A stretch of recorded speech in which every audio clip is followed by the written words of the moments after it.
So, bonjour. You're supposed to say bonjour, otherwise, living in Paris, I won't talk to you ever again. I have a French parrot joke, which just came. I was talking to Barry earlier on about the differences between the French sense of humour and the British sense of humour, which isn't exactly that we've got one and they haven't, but sometimes it seems a bit like that. But someone said to me, I don't understand, a French person said to me, I don't understand British humour, especially those Monty Python. I mean, don't the English people know that there are no parrots in Norway? Anyway, yeah, so I live in Paris. I've lived there for 20 years, and I do find that living there as a Brit, especially if, like me, you write history books, you get blamed for a lot of things you didn't do, like, for example, burning Joan of Arc. I didn't do it. Actually, in my book, 1,000 Years of Knowing Adventure, I tried to prove that it wasn't our fault, actually, but that's another story. But, they blame me for burning Joan of Arc, even though the French do say that Joan of Arc is the only thing that we Brits have ever cooked properly. And even then, we overdid her, I get blamed for her. I get blamed for Dunkirk, running away from France. Even though I do try and point out that we did actually take about 150,000 French soldiers with us. The thing is, they immediately came back and surrendered. That's true. Sometimes I get blamed for messing up Normandy. We invaded in 1944. We left all these tank tracks everywhere. We messed up the beaches. Bombed a few towns, ports. We get blamed for everything. But the only thing I never get blamed for, which I thought was rather strange, was Waterloo. And I started to wonder about this, and I realised, reading up about it, the reason we don't get blamed for it is because they actually think they won. Which is why I wrote a book called How the French Won Waterloo, or think they did. Because, to my surprise, there is a whole school of French historical thought that denies the fact that, we see it as a fact, that Britain and Prussia won Waterloo. And the wonderful thing for me is that, I've only got 10 minutes now, but I could talk to you for hours about all the different ways they try and wriggle out of this defeat. I quote in the book lots of French historians, ranging from the most recent one, the former French Prime Minister Dominique de Villepin wrote a book about Napoleon in which he said that Waterloo is a defeat that shines with the aura of victory. And he's one of the moderates, I found another French poet who prefaced one of his poems in the 19th century with a quote about defeats are merely victories to which fortune has not given wings. So there are all these wonderful French ways of being a winner while losing. But that's if you accept that they actually won. Now, before Waterloo, the French historians say that we Brits, we cheated. Okay? We cheated. We were paying all these foreign powers to gang up on Napoleon. Now, this is totally true. We were paying everyone. In fact, Britain got into so much debt that the debt wasn't paid off until 1906. Okay, so for once the French are actually right. And I even found the record of one payment to the Prussians in 1813 of £666,666. Now, how diabolically anti-French can you get? And that's true as well. So we were actually doing nasty things, but then you could say, it's rather clever really, instead of sending your own soldiers to get massacred, pay someone else to do it. That's what we were doing. So we were ganging up on Napoleon, who of course was a total peacemonger. And there are I've wrote some beautiful letters he used to write to the Brits now and again saying, I'm a peace lover, I want peace with Britain, but he said things like, but if you don't want peace, war has never diminished my glory. Every peace offer he made was really, if you don't want peace, I'll come and punch you. But we kept provoking him. Even his his invasion of Russia in 1812, where he took about, people aren't sure, but he took around about 750,000 soldiers. He came back with less than 10%. Now, bad planning.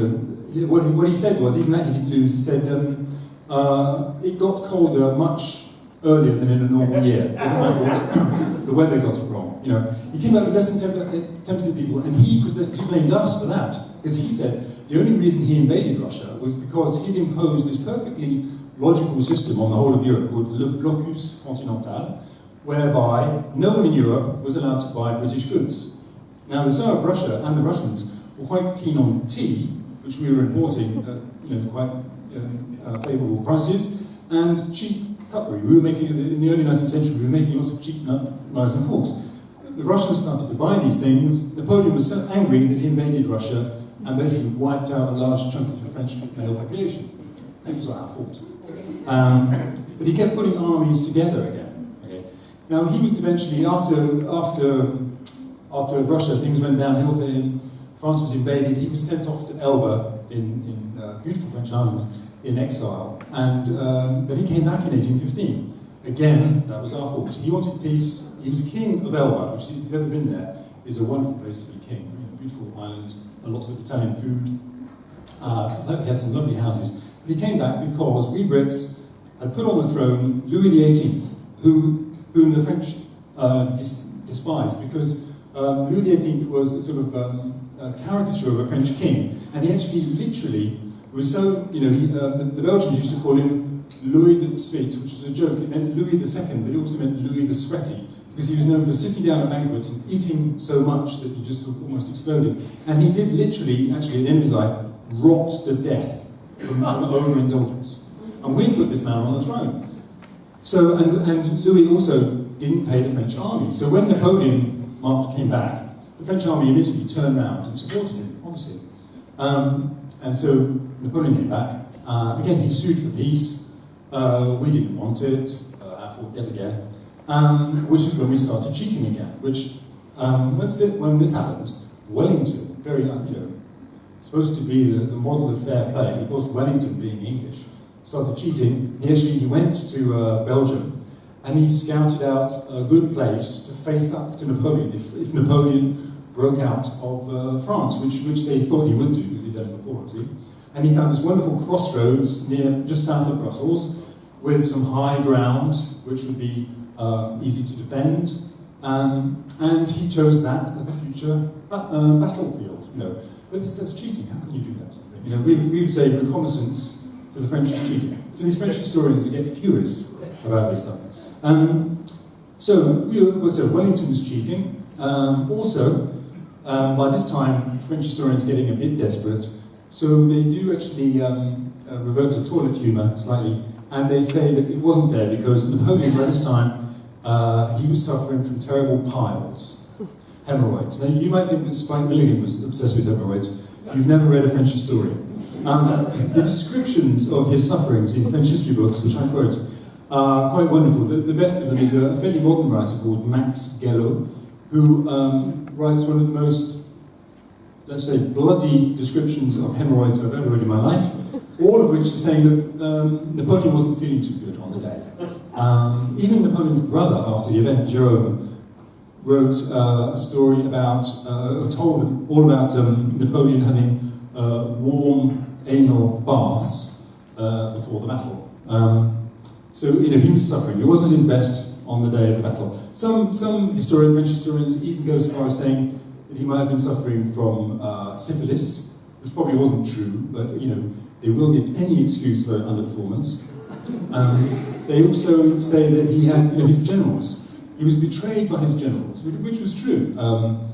But his generals weren't very good at Waterloo. They messed up. But this was because all his good generals had been killed during his disastrous campaigns throughout Europe. And even in one of his closest, his aide-de-camp, a fellow called Berthier, had actually leapt out of the window of his chateau to kill himself so he wouldn't be involved in Waterloo, because he thought it was just going to be a catastrophe. So yes, Napoleon was not served very well by his generals. But the clinching argument of them all is that, the big one, the reason why Napoleon might not have done all that well at Waterloo, if, as a French person, you can accept he didn't. The reason why he didn't do all that well was because God decided to be on the side of the British. And you see, what God did on the day before, was on June the 17th, 1815, he made it rain. Now, God made it rain, and with God's omniscience, so he knew very well that the key to any Napoleonic battle was manoeuvring the cannons into place and then bombarding the enemy. So by making it very muddy, God knew that Napoleon wouldn't be able to maneuver his cannons, and that when he fired the cannonballs, instead of bouncing, there are these terrible stories in some of the veterans' accounts I found that the great damage of cannonballs wasn't just done by a cannonball flying through the air and smashing into people. They used to smash into people and then bounce, and then smash into more people, and then bounce and smash. They used to go way behind the lines, killing people. But of course, on June the 18th, they just plopped into the mud, lots of them. So again, the British had help, you know.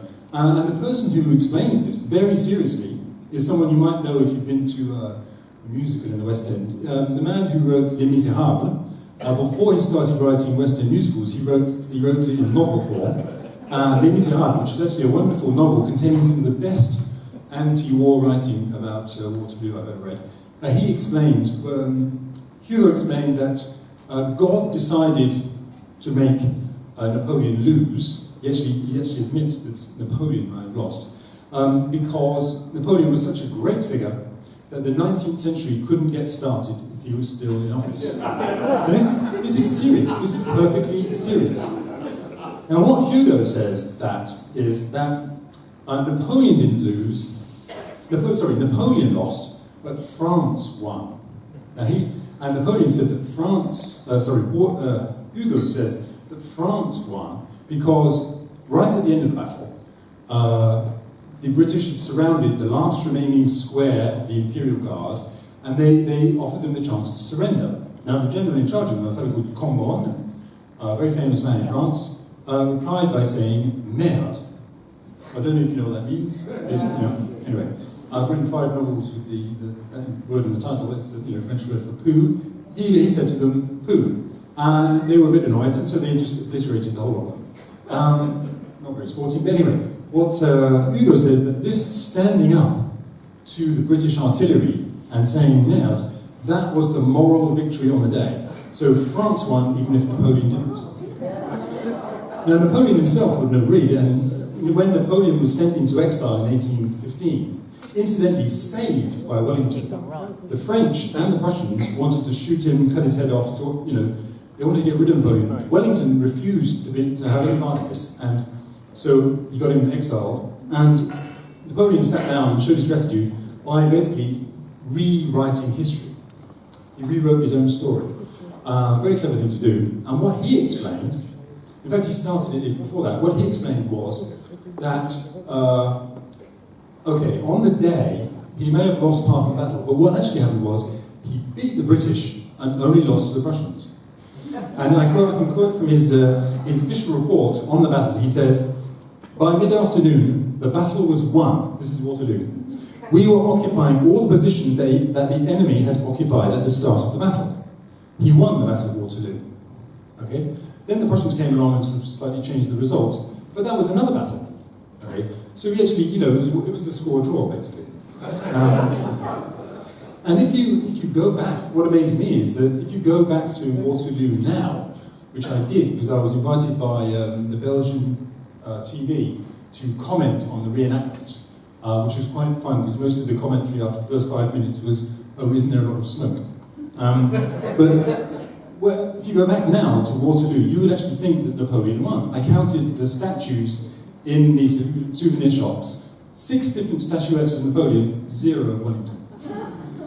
You go into this beautiful building called the Panorama, which is a 100-year-old portrait commissioned by the Belgians 100 years ago to commemorate the battle. You see, it's a wonderful piece of early 20th century oil painting depicting the battle. Now, in that area of Belgium is a French-speaking area, and the painter was French. So it's not a surprise when you see this battle, which is basically, it's a wonderfully depicted cavalier charge, where you can practically hear the horses and the French soldiers snorting as they charge across the battlefield. You can see Napoleon in one corner on his white charger with his long greatcoat and his black hat. And then up in one corner, you can see this hook-nosed general, who apparently is about to be skewered by a French cavalryman. This is the Battle of Waterloo, when you go there. They've just replaced it by a big visitor centre, but that just carries on the same myth, really. Napoleon is the star of the battle, and he won. If you are